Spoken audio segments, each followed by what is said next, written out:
This is the elevator at Bud Dairy Food Hall in Columbus, Ohio. This is a thyssenkrupp Endura from 2020, so it's fairly new.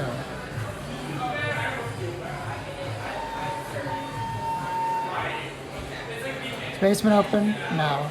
Roof? Here we go.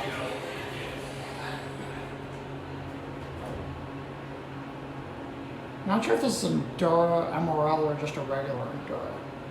Guess we'll find out when we get to the top.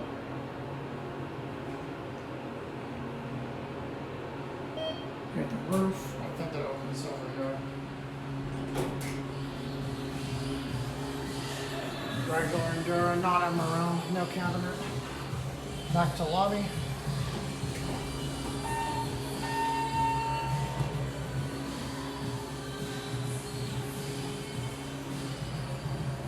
Phone button as usual. No cancel water because it's in there.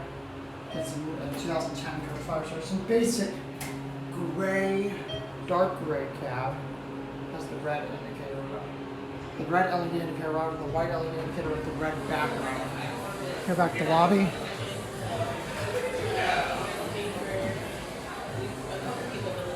I suppose this and that's going to be it.